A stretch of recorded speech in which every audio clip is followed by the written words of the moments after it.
Welcome to another game of Call of Duty Modern Warfare 4. Yeah, Call of Duty 4 Modern Warfare There you Remastered. go. English words hard.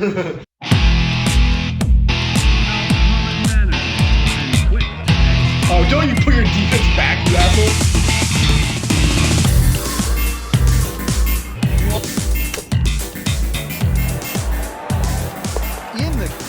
It is a hard language to master. Honestly, I hear it's one of the hardest. Oh yeah, I've heard that too. Good thing we learned it early. I tried to learn Espanol, that didn't go too well. Yeah, it didn't go real well for me either. Asians do not have a good handle on the whole Spanish language. I'll tell you that right now. Yeah, dude, you need to learn yourself some Korean or something. Well, I've tried. I know one sentence, and it's not even the right sentence. What is it? It's not even proper. It's not correct. And you have to say it with an accent, or it makes no sense. What does it mean? It's supposed to mean, "Good morning, Mr. Jones." Why Mr. Jones? Okay, my mom, she was from Korea but adopted over to America when she was like 2 months old. And she really wanted to learn about her Korean heritage, learn the language, and she had tapes back then. And that's what she remembers. The only thing she remembers from her Korean tapes. And we asked one of my Korean friends, like, hey, does this make sense? And he's like, what did you just call me? Really? Yeah. Dude, that's awesome. I don't even remember what he said it actually is, but yeah, I'd love to learn that sometime. Basically, the only thing I know about my Korean heritage comes from the movie The Interview. Oh my god. And that's not even your Korean. Hey, real talk. I mean, this is kind of messed up, but if I could have one dream job in the world, it would most definitely be being the fat kid that they put out for display on the street corner. Oh yeah, dude. Yeah, you know. Because they have to keep you like nice and well fed. Yeah, exactly. You're happy and everyone loves you. Oh, You're just no. the fat little chubby kid. I was the fat chubby kid, but unintentionally. Yeah. It wasn't just to make America look great. No one was paying me to be fat, which would be a pretty sweet gig. That would be kind of, I don't know. It would kind of suck too, like to have to be overweight. Yeah, someone basically comes up to you and says, "Hey, I'll basically give you $1,000 to have diabetes." Diabetes. Yeah, It's yeah. like, is that really worth it? No, it's not. Dude, you're killing it this game already. Until I die. Yeah, sorry, I jinxed you, bro. Yeah, dude, you can't just say stuff like that. Yeah, I'm sorry, man. That's okay. Okay, so we like to get these episodes a little bit structured, have like a specific topic we're gonna talk about. So I think right now it's gonna be ex-girlfriend stories. Yeah, me and Tommy were just talking about no crazy ex-girlfriends we had in the past, and the stuff we did wrong, and the stuff they did wrong. Just little stories from the past, and it kind of reminded me about one story. I was asking this girl to prom. It was my senior year of high school. We had been dating for a year and a half, and we were really close and everything, best friends. And I'm like, what's the best way I can ask her to prom? You got to do something special. And I decided to bake her pretzels, like homemade freaking pretzels, like soft pretzels. But I shaped it in the name and the words prom ? Oh yeah. I thought it was cute. I mean, it wasn't like out in public or anything, but it was, it took a lot of time. It took me a few hours to do. And it's kind of BS that the guy has to do that and the girl just does it. But I'm not going to get started on that. So I bake her those pretzels. I bring them to her house, like sneak them into her house while she's like sleeping or something. Wake her up and say, hey, go downstairs and check it out.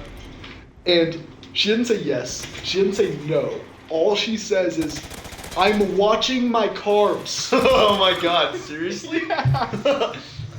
And it's like, at that moment, I should have just said, you know what, I'm not going to deal. You know what? I literally just baked you handmade Oh no! I literally just baked you handmade pretzels. You're gonna eat the damn pretzels. I don't care. Feed them to the damn pigeons. Just don't tell me you're watching your carbs. Oh, you don't man. have to eat them. Oh, Just- that was so bad. Yeah, that's annoying. It wasn't near as bad as when I asked her to homecoming. Because I went so hard on this too. I think I might have shown you this, maybe not. I bought her this really huge stuffed bear, like one of the 4-foot bears for Valentine's Day previously that year. And what I thought I'd do, we kind of had this inside joke or some running commentary about this purple cardigan she left in my car, from our first date. It was special, whatever. So I'm like, you know what? I'm going to knit one for that giant fucking bear. And No, I'm a dude, so that does not come naturally. And I'm straight. I'm just going to say that even though I just said I knitted. So I knit this giant cardigan and a V-neck. White V-neck shirt. And on the V-neck shirt, I write Homecoming 2012 or whatever. And the cardigan has working buttons and everything. It fits on the Seriously, giant dude? fat bear. Dude, that's insane. It was so Did your cool. mom help you? No, I did it all. It took me a week. Seriously? It took me an entire week of probably a few hours each night. Dude, that's impressive. And the reason it took so long was because I messed up so many times and I had to redo it. But I eventually figured out how to do it. I sewed on little sleeves, and all she said was, "I wish you would have done something in public." Seriously? Yeah, man. You told me that part. How much crap did I take from this girl? It's like looking back. I'm 23 now. Oh no. Looking back to my 17-year-old self, it's like you took way too much crap. Yeah, that sucks. You know, all from a girl who was like 4'11". That's awesome. Oh man, that's too bad. Do you have any ex-girlfriend stories? Crazy ex-girlfriend stories I can top that little. Dude, little nothing's fun or gonna stop that or top that because I didn't date girls a whole lot. Oh, dudes. But what? Guys? Yeah, I dated guys. Yeah, I see. No, we're both straight males. Just, I feel the need to clarify. I really do. But then again, me and Tommy, we've known each other for 4 years. We've been on a sports team together. Just based on that alone, we say so much non-straight stuff to each other. That is very so much true. homosexual banter between guys. Yeah, it is kind of true. It's just natural. I mean, it just happens. But anyways, Sorry. I'm still Robin. But so I'd say my craziest one, and this is gonna be nowhere near as great as Parker's story because I guess Parker had some serious troubles with his ex girlfriends. Uh-huh. But my craziest one is this girl that I was dating my sophomore year, and it was like just a really short relationship. My sophomore year of high school, I had asked her to homecoming, and she was like one of my best friends at the time's girlfriend's best friends. So it was like kind of one of those situations where we wanted to all go to homecoming together. Can't talk. We all wanted to go to homecoming together, so like, you know, it just made sense for me to ask her. So I asked her to homecoming, and it was just like not real cute or anything. It was just I gave her flowers and like, will you come to homecoming with me? It was fairly lame, but she said yes, and it was about a week before the actual dance itself, and I'm like, hey, we should all go out to a movie together. So we go to this movie, and I honestly would not be able to tell you what the movie was. So long ago. I literally could not tell you. So, yeah. But you know, it's mid movie, and I'm like, okay, like I've never kissed a girl. I never had kissed a girl at this point. I'm like, I think it's time to make a move. Like we're both kind of digging each other and everything like that. Oh shoot. This is my shot. This is gonna be my first kiss, and I start getting really nervous. And I'm like, okay, first move. I'm gonna put my arm around her. So I put my arm around her. Check. And I'm like, okay, sweet. That was the first time I'd ever done that too. So I'm like, oh my gosh, like I'm so nervous, my hands are sweating. I'm like, this is so much fun. Like, I can't believe people, or I've never done this before. So I'm starting to get really excited. I'm like, okay, I'm gonna start just like kind of glancing at her, see if she glances back. So I look at her a couple times, and one time she kind of meets my eyes. I'm like, this is it. And I'm like looking at her. It's kind of like one of those little stare downs where she's like, are you gonna make a move? And I didn't make a move that time. But then I finally one time just saw her, met her eyes, and I'm like, I'm gonna go for it. Went in for the kiss, missed her lips. Oh, completely missed her lips. God. And basically I tried to kiss her more, and she kind of pulled away, and it was like, oh, okay. And I didn't try again, and then she started spreading around the whole school that I missed her lips, and you know, that was kind of like a big deal, and that was not fun. And what'd you do after that? Did you ever talk to her again? I did not. I Good. never taled to her again. Good. She deserves. I felt so terrible. I was so nervous, and it really couldn't have gone any worse than that. Well, I'm glad you had a good first experience, man.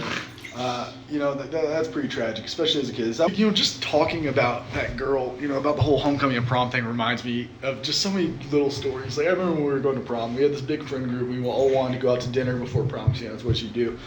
And she was vegetarian. And everyone wanted to go to Fogo de Chao. And if you're not familiar with Fogo de Chao, it's a Brazilian steakhouse where they bring out skewers of meat. And just so much meat that if you have a weak stomach, you don't even want to see that much dead animal on your plate. And she's like crying. She wants to go probably to freaking Sweet Tomato. I don't know where you get salads. And she's like crying. She's like, just please tell all your friends you want to go somewhere else, just not the Brazilian steakhouse. And the one time I ever talked back to her, I was like, no, I want some Brazilian meats. And that was almost the end of us. Oh my gosh, what did she say? Oh, she was just so mad. Like, I wouldn't take her side. But at the same time, it's either have her hate me or have all my male friends hate me. And have to go to Sweet Tomatoes. And have to go to Sweet Tomato. Which sounds awful, except Sweet Tomato is one of my favorite places. Dude, I actually like it too. Because they have all-you-can-eat mac and cheese. Dude, the pizza's really good and the ice cream and stuff. Dude, we should go sometime. Oh my god, we should go now. Let's go. Stream. Yeah, we're gonna completely finish or stop making this video, stop doing the stream, and just go. Probably forever. I mean, I don't think we're ever coming back.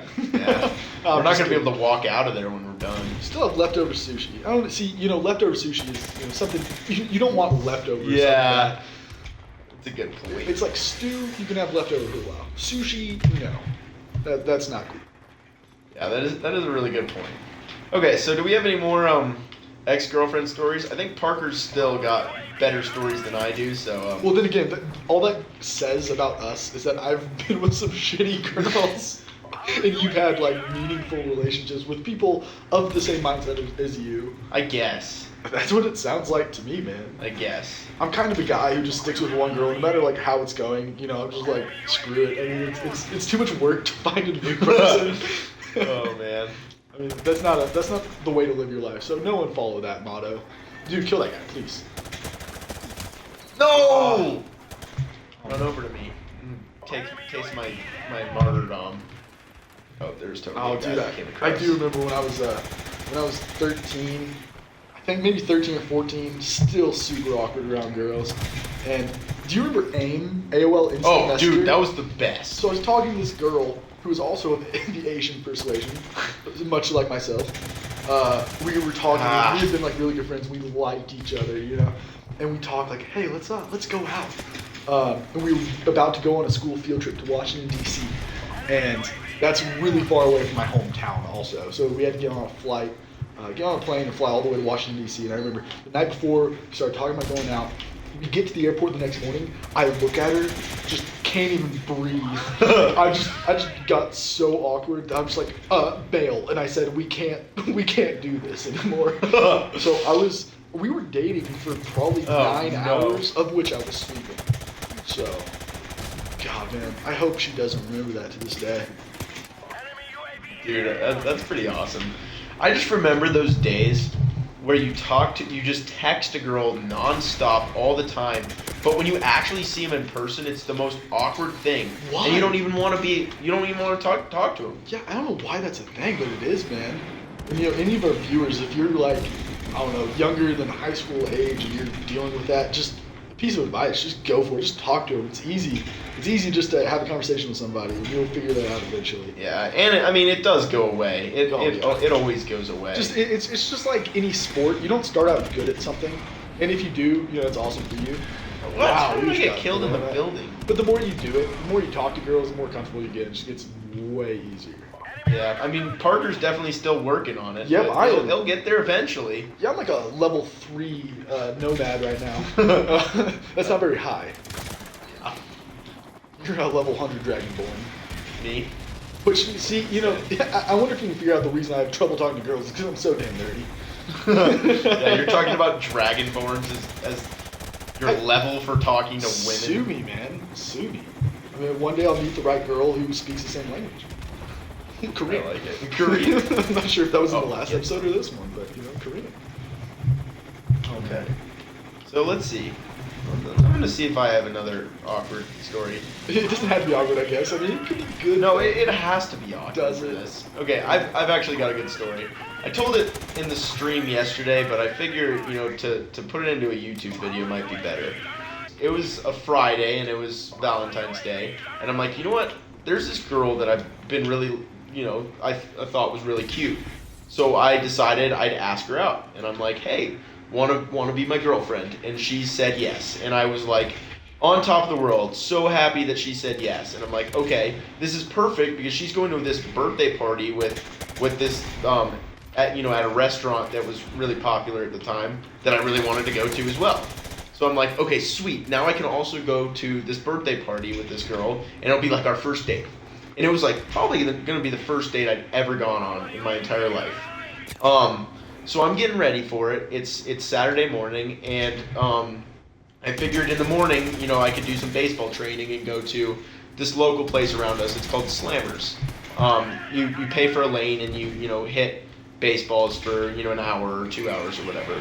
So I had my dad come and throw to me, and we hit for 2 hours. And when you hit balls for a long time, you get your hands get ripped up. You get blisters on your hands. So that had kind of been what happened to me. And I didn't really think anything of it. I just figured that was normal and that just happened to people's hands. So I'm like, whatever, that's fine. And I go home, take a shower, get ready for this party. Whoa, I'm in a weird spot. And I'm just getting ready for this party, and I'm like, okay, sweet. I'm gonna go to it. I'm gonna go to this restaurant, and we're sitting down, and I sit down next to her at the restaurant, and I'm like, okay, this is weird. I have no idea what to talk to her about. So I'm like, okay, what should I talk about? What should I talk about? And then I look down at my hands, and I'm like, okay, I've got blisters all over my hands. That's a talking point, right?